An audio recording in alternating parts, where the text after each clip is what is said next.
Salut les monstres, j'espère que vous allez bien. Nouvelle vidéo sur Hearthstone cette fois-ci. C'est la fin du mini-set. Ça va être remplacé par les ensembles de classes. Ensemble de classes, du coup, qui a pour but de, de faciliter normalement le changement de gameplay sur des classes. Du coup, tout va pas sortir d'un coup. On va avoir les premiers ensembles de classes le 5 mai. Et du coup, les 3 premières classes qui sont mises en avant, c'est le paladin, le druide, le chasseur et le mage. Pour l'instant, on a toutes les cartes du paladin et toutes les cartes du chasseur. C'est pour ça que je voulais vous faire une vidéo pour vous les présenter et qu'on réacte un peu sur ce que ça va donner. Et ouais, du coup, il y a 7 nouvelles cartes par classe. Ça va sortir 3 fois dans l'année, donc à chaque fois, on va avoir un fragment de classe.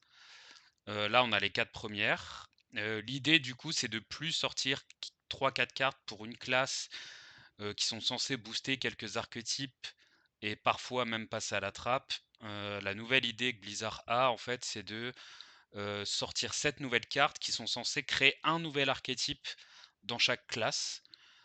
J'ai pas d'avis sur ce changement pour l'instant. De toute façon, je streamerai le 5 mai à 19h pour voir ce que ça peut donner.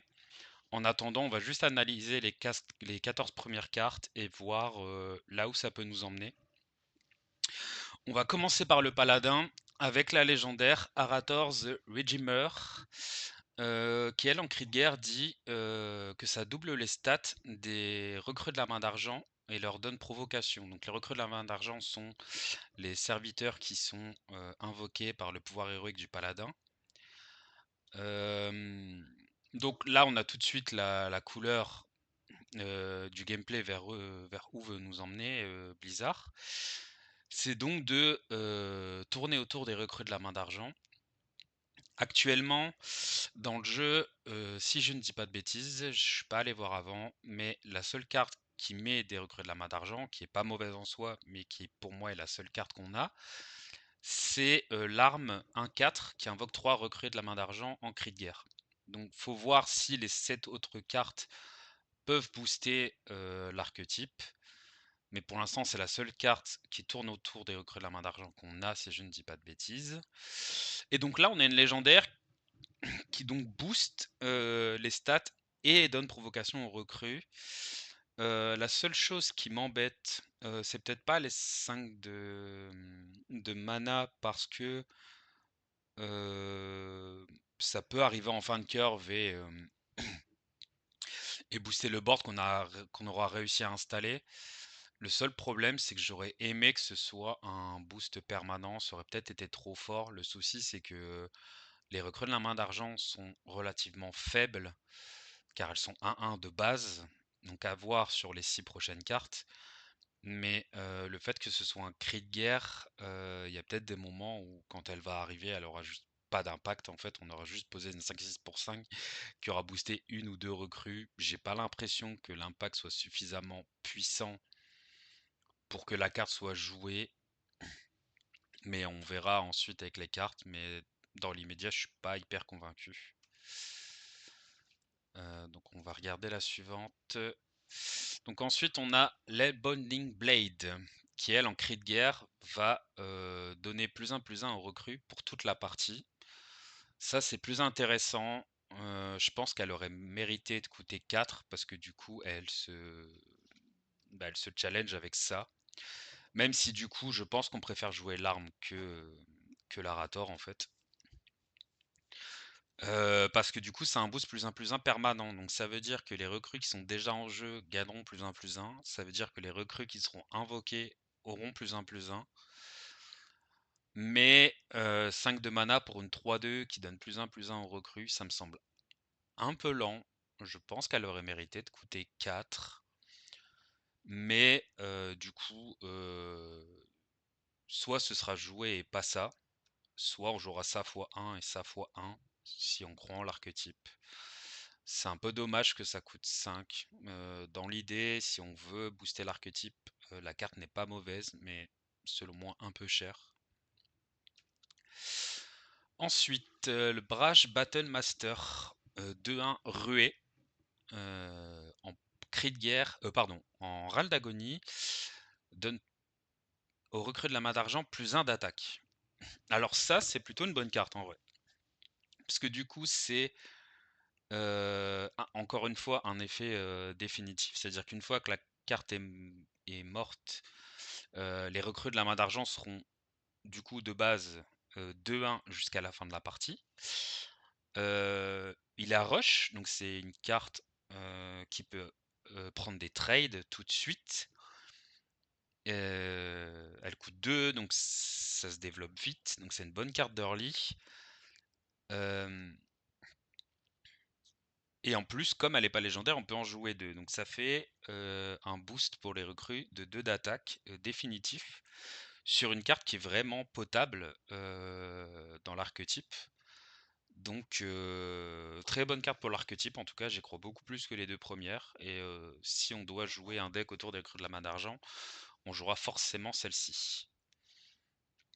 Ensuite, la convalescence invoque 2 recrues de la main d'argent et leur donne bouclier divin. Pareil, très bonne carte pour le coup. J'ai juste des soucis en vrai. J'ai des soucis, c'est qu'ici les deux cartes coûtent 5, les deux cartes coûtent 2. Donc en fait, c'est des cartes qui se challenge sur la curve. Ça m'embête un peu. Euh, En fait, pour le coup, ça, à 2 c'est nickel. Ça, en vrai, pour 3 ça m'aurait pas choqué. À 2 c'est bien, parce qu'on pourra soit jouer l'un, soit l'autre en fonction de ce qu'on a en main. Mais en fait, si on voulait vraiment avoir une curve correcte, en fait, j'aurais voulu ça à 2, ça à 3, ça à 4 et ça à 5. Et là, j'aurais été OK. Là, en fait, du coup, à voir ce qu'on peut jouer avec, mais je trouve ça un peu dommage. C'est pas nul, la carte est bonne et elle sera jouée dans l'archétype. Mais on a des cartes qui ont le même coût de cristaux et du coup, faudra tout le temps choisir l'un ou l'autre. Bon, après, dans les médias comme ça a rush. Je pense qu'on fera ça avant, puis ça. Donc, on jouera certainement des cartes à un cristaux pour peut-être améliorer la curve. Mais dans l'idée, c'est une bonne carte, elle sera jouée, en plus, un sort de sacré. Le seul truc, c'est que, bon, bah, les deux coûtent 2, quoi. Ensuite, une carte à 3, ça c'est intéressant. 3-1 bouclier divin. Après, euh, donc c'est après qu'elle ait perdu le bouclier divin, si je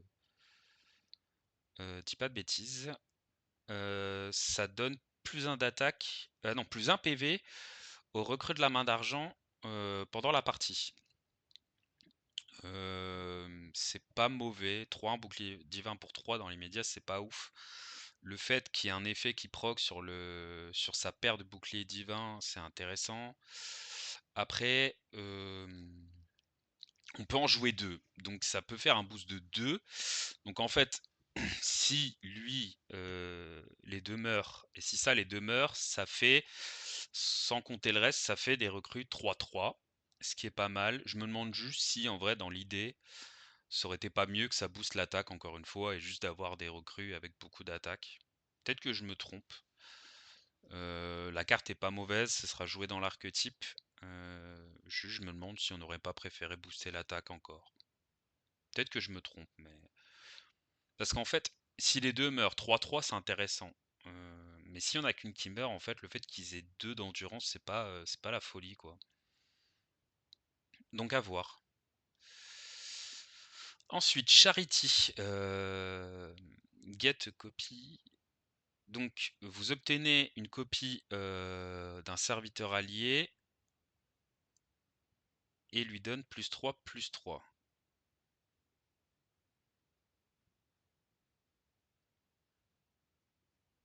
Attendez, hein. Euh,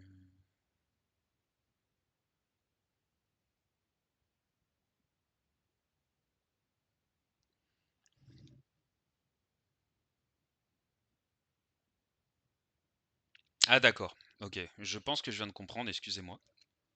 Donc en fait, c'est une carte qu'on doit jouer après qu'un serviteur soit détruit. En fait, si le serviteur est mort sur le tour, en fait, pour 3, on obtient une copie du serviteur qui est mort et ça lui donne +3/+3. 3 plus 3. Plus 3. 3. C'est un peu lent. l'idée, j'imagine, c'est, si une recrue meurt, du coup, comme les effets sont permanents, ça nous permet de récupérer une recrue qui coûte 1 avec tous les bonus qu'elle a accumulés, plus les +3/+3. Ce qui est pas inintéressant dans l'archétype. En vrai, peut-être que dans l'archétype recrue de la main d'argent, ça peut avoir sa place. Après, dans d'autres archétypes, je suis pas convaincu, parce qu'en fait, dans l'immédiat, on paye 3 pour, rien faire, en fait. Parce qu'il faut que la créature meure et ensuite on paye 3 cristaux pour avoir la créature dans la main. Heu, c'est un peu lent. Les recrues coûtent 1, donc je pense que c'est pensé avec les recrues forcément. Peut-être qu'on le jouera x1, dans les decks avec les recrues.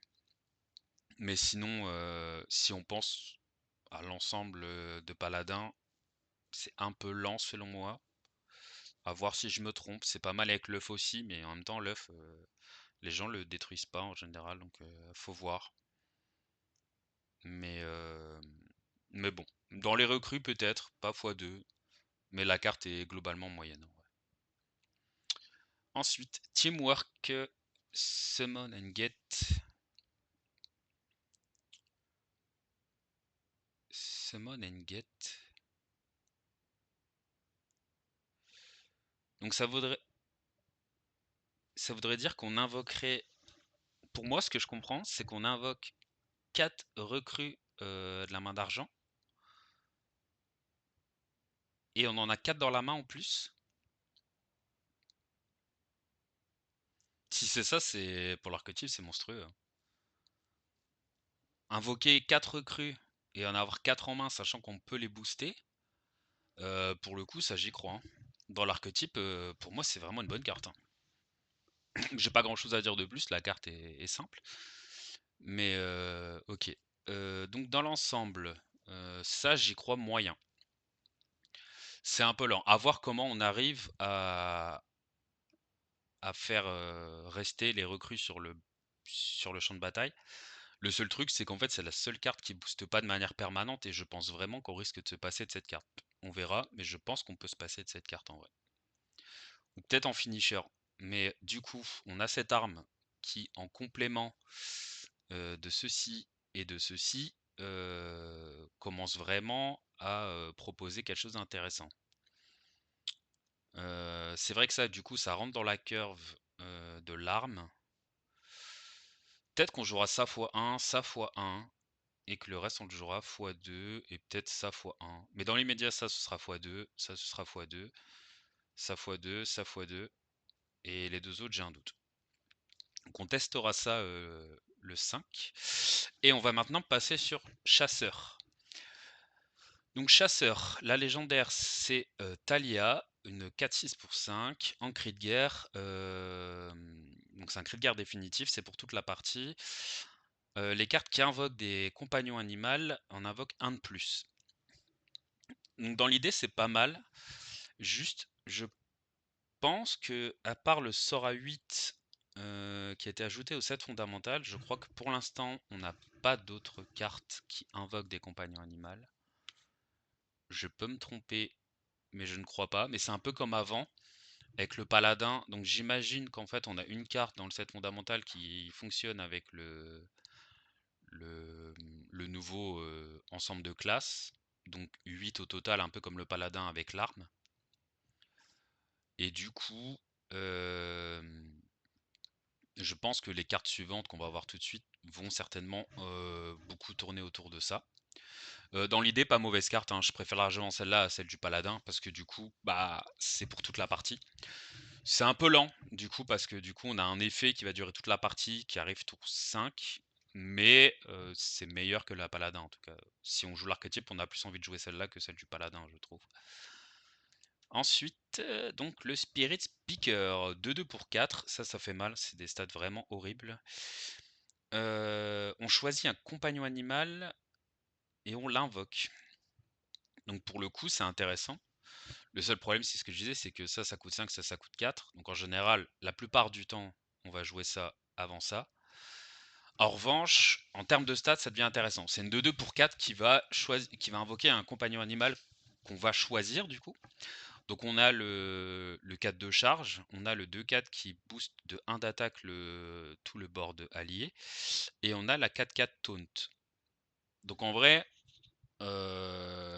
en termes de stats, ça reste intéressant. S'il arrive après, du coup, si on en joue un, parce qu'on peut le jouer x2, si l'autre arrive après ça, on commence vraiment à être sur une carte qui met beaucoup de stats. De base, par contre, du coup, la carte est pas mauvaise parce que c'est soit une 2-2, soit pour 4, en fait, on a une 2-2 et une 4 de charge, soit on a une 2-2 et une 2-4 qui va booster le board, soit on a une 2-2 et une 4-4 taunt.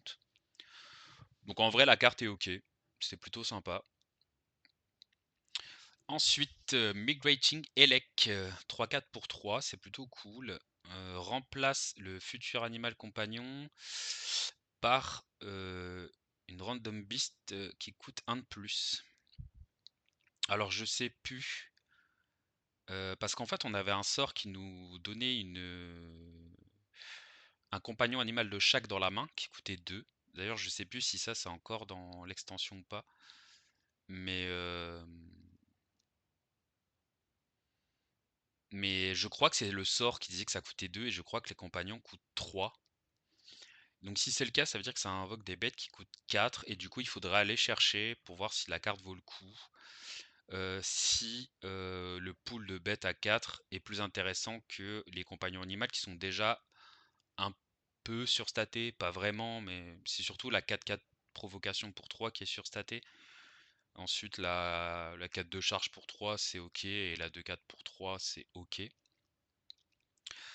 Donc à voir, l'air de rien, ça veut quand même dire que dans la curve, on aurait une bête 3-4 qui ensuite nous permettrait avec le Spirit Speaker d'invoquer une 2-2 et une bête à 4.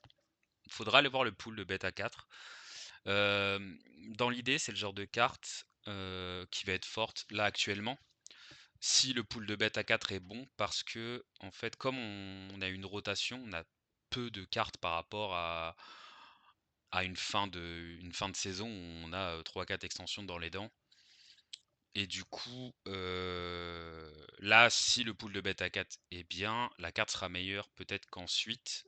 Parce que si on récupère des bêtes à 4 qui sont horribles, la carte va perdre en efficacité. Mais dans l'idée, il faudra aller checker le pool de bêtes à 4 pour voir si la carte est bonne ou pas. Ensuite, Worm Free pour 7. Ok, ça a intérêt de bon. Remplace les futurs animaux compagnons par des bêtes qui coûtent 2 ou plus. Et on en choisit une qu'on invoque. Donc pour 7...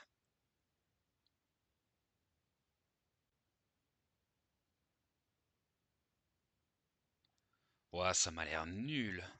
Parce que pour 7, c'est pas pendant toute la partie en plus. Donc ça veut dire que pour 7, en fait, après ça rentre dans la curve de la légendaire, mais pour 7, ça veut dire que le prochain compagnon animal qu'on invoque, en fait, sera remplacé par une bête qui coûte 2 de plus, donc 5. Donc pareil, il faudra vérifier le pool. Et on en choisit un qu'on invoque. Donc ça veut dire que pour 7, on a invoqué un compagnon animal qui coûte 5. Enfin, une bête qui coûte 5. Alors une bête qui coûte 5 pour 7, c'est horrible. Et du coup, c'est fort seulement si on a joué la légendaire avant. Sachant qu'on peut pas la tuto, ce sera petit bonheur la chance. Parce que du coup, si on la joue toute seule, c'est juste horrible comme carte, hein. Bon, le paladin avait des cartes nulles aussi dans son archétype, donc j'imagine que c'est mérité. Mais ouais, ça, j'y crois pas du tout, hein. J'y crois pas du tout. Je pense que même si on veut tester le deck, on jouera pas ça, hein. Ouais. Alors, Nurturing Nature. Euh, donc donne à une bête alliée plus 2 et donne plus 2 à une bête aléatoire dans notre main.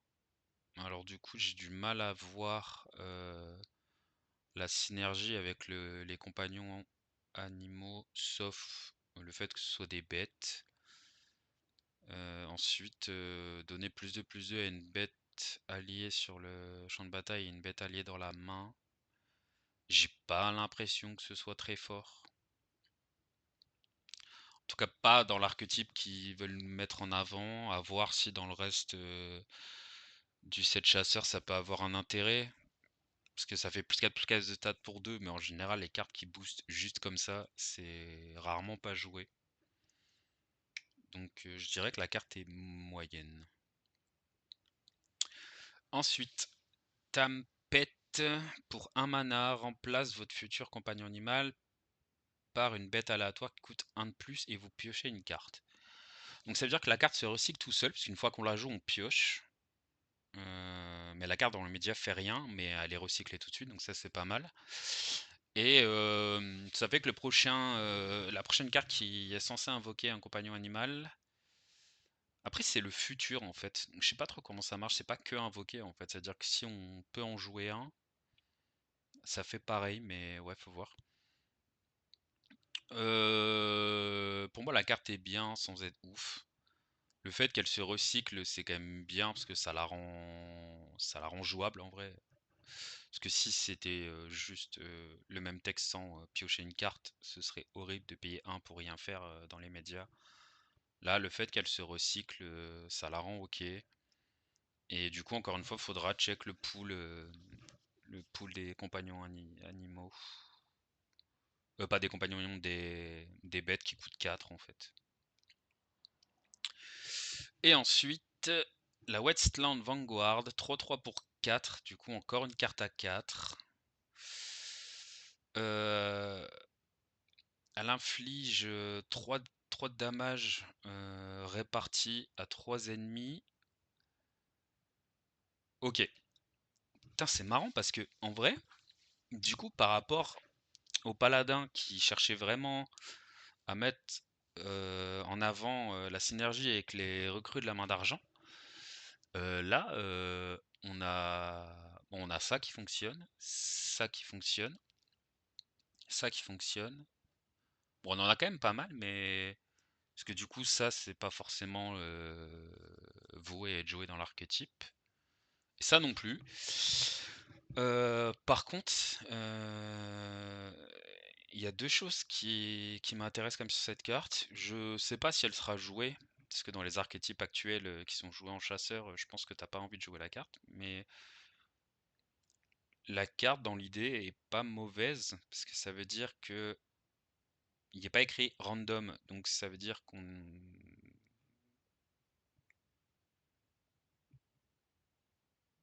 Je sais pas si on choisit. Parce que c'est 3 dégâts qui sont split. Euh,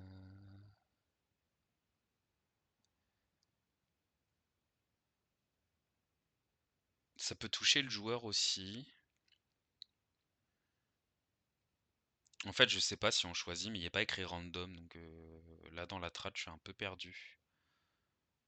Parce que si on choisit pas, c'est vraiment compliqué. Parce que du coup, si un ennemi die, donc un serviteur en vrai, ça deal 3 de plus. J'aurais tendance à dire que ça le fait que 2 fois.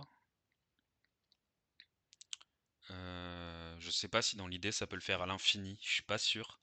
Je pense que ça le fait que 2 fois, et du coup si on choisit pas, j'aurais tendance à dire que c'est nul. Donc le chasseur finalement qui me hype un peu moins que le paladin. Bon, la légendaire est meilleure. La légendaire est meilleure, ça c'est ok. Ça, faut vérifier le pool. Ça, j'y crois pas du tout. Ça non plus. Ça, c'est pas mal, mais pareil, il faudra vérifier le pool. Et ça, du coup, je comprends pas ce que ça fait là. Et à moins que mon niveau d'anglais me permet pas trop de comprendre la carte, si on choisit pas et juste ça met trop de dégâts répartis sur tous les ennemis et que ça le fait qu'une fois et qu'on n'a pas la chance que ça boucle tant que ça tue, la carte est juste horrible en vrai. Voilà. Donc finalement le chasseur me hype moins que le paladin, parce que le paladin il y a vraiment des bonnes cartes, genre des cartes vraiment fortes, notamment ça et ça, si j'ai bien compris, pour moi ça c'est vraiment fort dans l'archétype. Ensuite du coup finalement le truc c'est que on booste l'invocation des compagnons animaux, mais ça les invoque pas, c'est juste un passif qui marche là-dessus mais qui en invoque pas. Ça en invoque, ça en invoque pas. Ça en invoque un, mais pour moi c'est trop cher. Ça en invoque pas. Ça en invoque pas. Et ça n'invoque pas. Donc si je me trompe pas, on a juste le sort à 8, ça et ça qui fonctionne avec la synergie. Et si c'est le cas, pour moi c'est un peu rude. De toute façon, j'irai vérifier les cartes disponibles dans le pool, mais et dans tous les cas, je ferai un stream le 5 mai pour tester toutes les synergies. On essaiera vraiment de pousser dans chaque classe qui est impactée par l'ensemble de classes. On va toutes les essayer et voir quelle synergie a été le mieux mise en avant. Mais du coup, le chasseur, je suis un peu mitigé en vrai. Ouais. Je crois que je préfère le paladin. Le paladin, il y a des cartes qui donnent vraiment envie, notamment ça. Ça, c'est vraiment intéressant. Ça, c'est cool en vrai. Ça pourrait même être joué dans des decks qui tournent pas autour des recrues parce que dans des decks aggro, en plus, on a pas mal de synergies qui fonctionnent avec les boucliers divins. Même dans l'archétype bouclier divin, c'est vraiment solide quoi. Donc, ok, plutôt intéressant. Bon, je suis un poil déçu par le chasseur, mais on verra si je me trompe. En revanche, le premier aperçu qu'on a par rapport au set d'avant, c'est que on avait en général une légendaire neutre qui était vraiment forte. Là, j'ai l'impression qu'à part la neutre qui est offerte, c'est pas terrible. Enfin, je crois qu'on a quasiment pas de neutre en fait, voire pas du tout.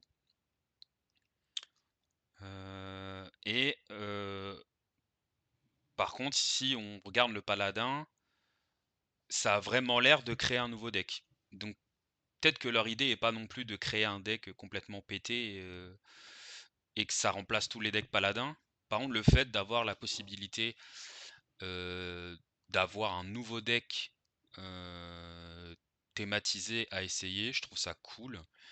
Donc à voir sur le long terme si c'est vraiment intéressant, mais dans l'idée, ça me dérange pas.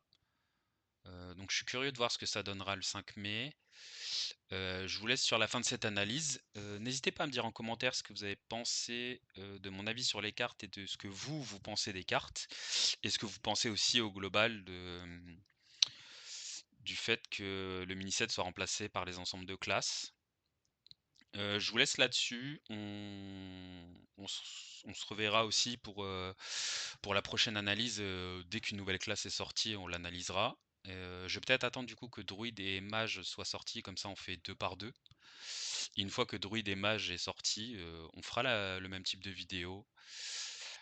Et voilà. Euh, je vous laisse là-dessus. Merci pour ceux qui regarderont cette vidéo et à bientôt. Je vous fais des gros bisous.